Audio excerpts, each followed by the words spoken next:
अगर इस सीरीज का नाम हम इंडिया वर्सेस इंग्लैंड सीरीज से हटा के स्टोक्स वर्सेस जडेजा रख दे तो कोई गलत नहीं होगा, क्योंकि इस सीरीज में इस जनरेशन के दो बेस्ट ऑलराउंडर्स एक दूसरे से बेहतर साबित करने में लगे हुए हैं। So hello and welcome everyone to test match recap with the gully cricketers. और भाई डे 5 खत्म हुआ एक ड्रामा के साथ। वॉशिंगटन सुंदर, रविंद्र जडेजा दोनों ने अपना पूरा जोर लगा दिया और फाइनली इंडिया को सेफली होम लेके गए। मैं मारूं या तू मारेगा? एक काम करते हैं, दोनों मिलके मारते हैं। ये भी ठीक है। मुझे वॉशिंगटन सुंदर की एक बात याद आती है, जब लास्ट टाइम उनका शतक मिस हो गया था। वो शायद 85 या 95 समथिंग में आउट हो गए थे। तो उनसे जब पूछा गया था कि आपका शतक मिस हो गया, तो उन्होंने ये बोलता, मुझे शतक की चिंता नहीं है, जब सही टाइम होगा शतक अपने आप आ जाएगा। तो हैट्स ऑफ टू वॉशिंगटन सुंदर, एकदम कामलेसली एक चट्टान की तरह डट के खड़े थे और इंग्लैंड को एक चांस तक नहीं दिया इस मैच में वापस आने का। और वही बात कर ले रविंद्र जडेजा की, जो पिछले टेस्ट मैच के बाद खूब ट्रोल हुए और इस टेस्ट मैच की पहली इनिंग में भी खूब ट्रोल हुए। भले आज भी उनको पहली बॉल पे चांस जरूर मिला, पर still Fortune favours the brave. आप इस बात से नहीं जाने जाते हो कि आपको कितने चांस मिले या आपके कितने कैच छूटे। आखिर में अगर कोई आपको याद रखता है तो वो इस बात से याद रखता है कि आपने क्या इंडिया को लाइन क्रॉस करवाई। और बिल्कुल रविंद्र जडेजा ने आज इंडिया को बिल्कुल लाइन क्रॉस करवाई। भाई जडेजा की आज की पारी देख के मुझे वो 2019 का वर्ल्ड कप याद आ गया, जिस दिन सेमीफाइनल में उस दिन भी जडेजा ने पूरी अपनी एड़ी चोटी की जान लगा दी थी और इंडिया को लाइन क्रॉस करने में तुला हुआ था। पर वो तो उसका उस दिन कोई एक पार्टनर था जो मूड में नहीं लग रहा था वर्ल्ड कप जीतने के। मेरे अकॉर्डिंग ये युवराज सिंह का कहना है। पर वहीं आज उनके साथ एक रिलायबल पार्टनर था जिन्होंने उनको लाइन क्रॉस करने में पूरी सहायता करी। और भाई सुंदर भाई का अभी ज्यादा बड़ा करियर तो नहीं है, पर उन्होंने अपने इस छोटे करियर में भी हमें दो चार ऐसी इनिंग दे दी है, खासकर कि ओवरसीज टूर में जहां इंडिया को बैटिंग की जरूरत पड़ती है तो वहां वहां इन्होंने अपना पूरा योगदान दिया है और कई मैच बचाए हैं और कई जिताए भी हैं। भाई हमने पिछली वीडियो में भी बात करा था कि सुंदर को जिस पोजीशन पे खिलाया जा रहा है वो बहुत गलत पोजीशन है। आज देखो, थोड़ा सा ऊपर प्रमोट किया और कितना अच्छा रिजल्ट लेके दिया उनने।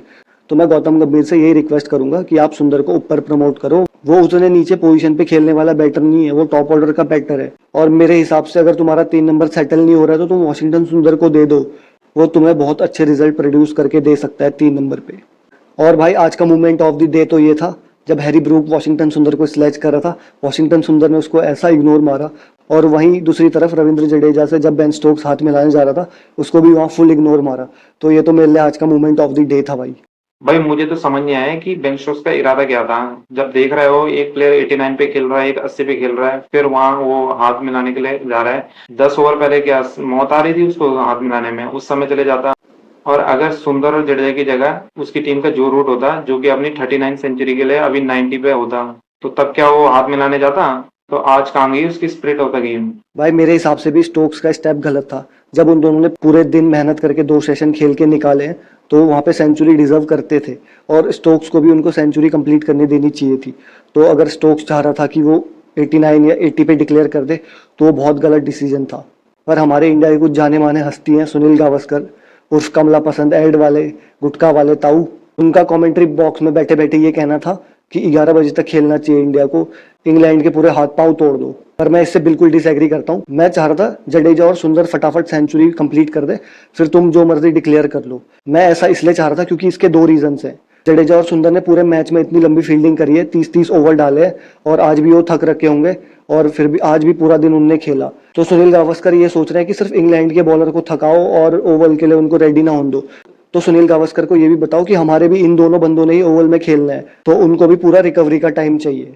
और दूसरा रीजन मुझे ये लगा कि जब हम लॉर्ड्स में टेस्ट मैच हारे तो स्टोक्स और जो उसकी टीममेट्स थे उनने ओवर सेलिब्रेट नहीं किया और हमारे प्लेयर्स को आके एकदम हाथ मिलाया, गले लगाया और अच्छे से ट्रीट किया। तो मुझे लगा कहीं ना कहीं इंडिया को भी आज थोड़ी जेनरोसिटी दिखानी चाहिए। और जैसे कि क्रिकेट तो जाना जाता है जेंटलमैन्स गेम, तो मुझे लगता है हमें उसी हिसाब से खेलना चाहिए था और इससे अच्छा क्या एग्जाम्पल हो सकता है। भाई ये सब तो ठीक है, पर स्टोक्स भाई की एक बात बहुत बुरी लगी मुझे आज। जब जडेजा 90 पे था तो जडेजा को बोल रहे थे कि you are going to score 100 on Harry Brook. तो मेरा उनसे यही सवाल है कि भाई उनको किसने मना कर दिया? खुद आ जाते बॉलिंग डालने, क्यों अपना कंधा पकड़ के साइड हो गए थे 11 ओवर के बाद? बिल्कुल भाई, मैं तेरे से एग्री करता हूँ। हमारे बुमराह ने भी तो 33 ओवर डाले, तो हमने तो कोई ऐसे ड्रामे नहीं किए कि हम पार्ट टाइमर को बॉल डलवा रहे। हमारे भी मेन बॉलर आए, जब तक वो ऑल आउट नहीं हुए तब तक हमने बॉलिंग डाली।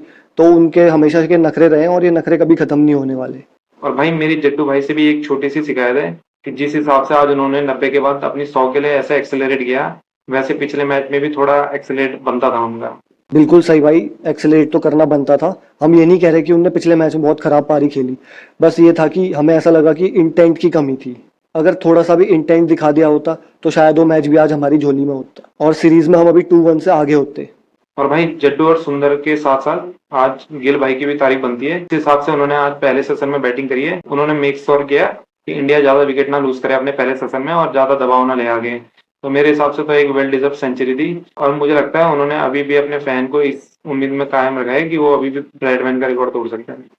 भाई ब्रैडमैन का रिकॉर्ड तोड़े ना तोड़े, पर वो गुटखा खाने वाले सुनील गावस्कर, कमला ताऊ का रिकॉर्ड जरूर तोड़ सकते हैं, जो कि most runs by an Indian in series है, उनके हैं 774 रन्स।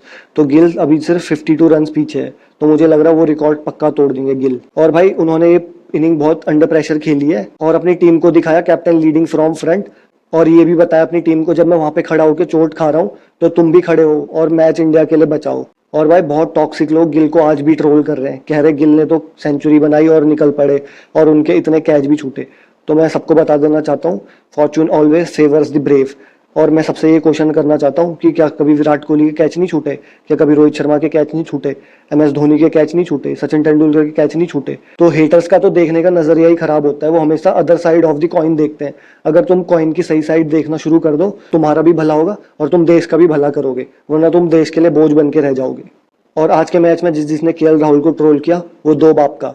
और मैं बता देना चाहता हूँ, जिस बॉल पे वो आउट हुए वो बहुत अनलक्की थे, क्योंकि हमने इस टेस्ट मैच में देखा जब भी डे शुरू होता है तो सेशन 1 पे ही ऐसी अनप्लेएबल बॉल्स पड़ती हैं प्लेयर्स को, फिर बाद में पिच अच्छे से सेटल हो जाती है और बैटिंग बहुत ईजी हो जाती है।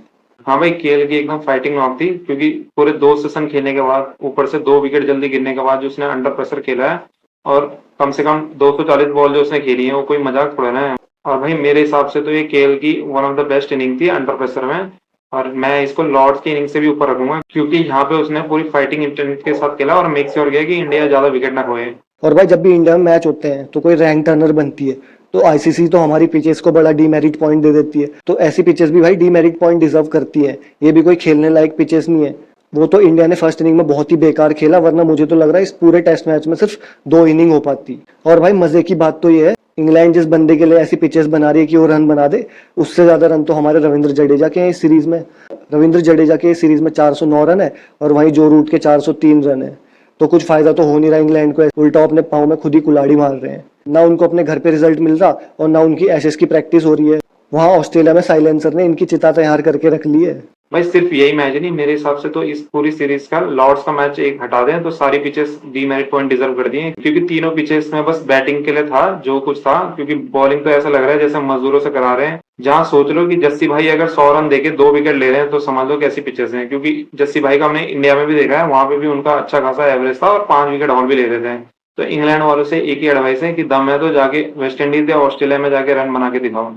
तो भाई जब आप एक as a cricketing fan match देख रहे हो ना, तो सिर्फ अपने बॉलर्स के लिए नहीं, उनके बॉलर्स के लिए भी बुरा लग रहा है। भाई मजदूरों से भी बदतर हालत करके रख दी है बॉलर्स की, तो कुछ हो ही नहीं रहा है पिचों में। सिर्फ हो रहा है तो बैट्समैन के लिए हो रहा है, रन बन रहे हैं, और बॉलर के लिए कुछ हो रहा है तो सिर्फ उनके स्टैट्स खराब हो रहे हैं।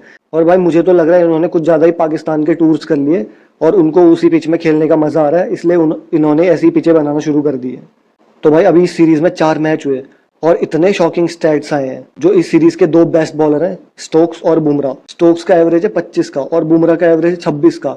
और मुझे तो यकीन ही नहीं हो रहा इंग्लैंड जैसी कंडीशन में एक फास्ट बॉलर का 25-26 का एवरेज है और वो उस सीरीज का बेस्ट बॉलर है। और भाई बेस्ट तो छोड़ो, वर्स्ट देखो, वोक्स का 52 का, कार्स का 60 का, प्रसिद्ध कृष्णा का 66 का। तो भाई मिचेल स्टार्क ने और पैट कमिंस ने सही कहा था, कौन ही इंग्लैंड में बॉलर बनना चाहेगा ऐसी पिचेस देख के। और वहीं बैटिंग में देखा जाए तो जड्डू का 113 का एवरेज, गिल का 90 का एवरेज और इंग्लैंड की तरफ से जेमी स्मिथ का 84 का एवरेज और वहीं रूट का 61 का एवरेज। ठीक है भाई, हमें हाई स्कोरिंग गेम्स पसंद है, पर अगर कॉन्टेस्ट इवन हो बैटर्स और बॉलर्स के लिए तो तब ज्यादा मजा आता है। और मैं ICC को ये बोलना चाहूंगा, जो हमारी पिचेस को तुम डीमेरिट पॉइंट देते हो ना, उससे पहले ये पिचेस देख लो। चलो भाई, ये मैच तो जैसे तैसे करके हमने ड्रॉ कर दिया और गंभीर भाई की एक और मैच के लिए इज्जत बचा दी। और अगर अगले मैच में भी गंभीर भाई की यही डीप बैटिंग वाली बकचोदी हुई तो मेरा ये कहना है कि तो इस मैच में तो बच गए, पर अगर अगले मैच में कुछ ऊपर नीचे हो जाता है तो गंभीर की क्रिकेट से छुट्टी करने का टाइम आ गया और इनको वापस पॉलिटिक्स में भेजने का समय आ गया। और भाई इस मैच में शार्दुल ठाकुर का तो कुछ रोल रहा ही नहीं, ना उनने बैटिंग करी ना उनने बॉलिंग करी। तो मैं जीजी से यही कहना चाहूंगा, अगले मैच में तुम प्रॉपर 4 फास्ट बॉलर खिलाओ और 2 स्पिनर अपने वॉशी और जड्डू होते गए। अब इनफ है भाई, डीप बैटिंग इनफ है। जब ये लोग मिलके नहीं जीता पाएंगे तो एक एक्स्ट्रा बैटर खिला के वो भी नहीं जीता पाएगा। तो तुम अपनी ये वाली थ्योरी खत्म कर दो, वरना यही थ्योरी एक दिन तुम्हारी डीप खुदाई कर देगी। तो भाई आज तो जैसे तैसे बच गए, अब होप ये करते हैं कि ओवल में इंडिया जीत जाए और 2-2 पे ड्रॉ करके घर निकले, और फिर देखें अपने टेस्ट टीम में क्या क्या चेंजेस कर सकते हैं। So thank you everyone, do like share and subscribe our channel gully cricketers. बता दो वीडियो को कि हम लोग जीत गए। ए बबूचक जेठिया, क्या हम लोग जीत गए? तू जीता नहीं है? ए भिल्ली मास्टर, तू भी जीता नहीं है? तो हाँ, तो अब कोई हारा नहीं और कोई जीता नहीं। अरे मैच टाई हो गई है।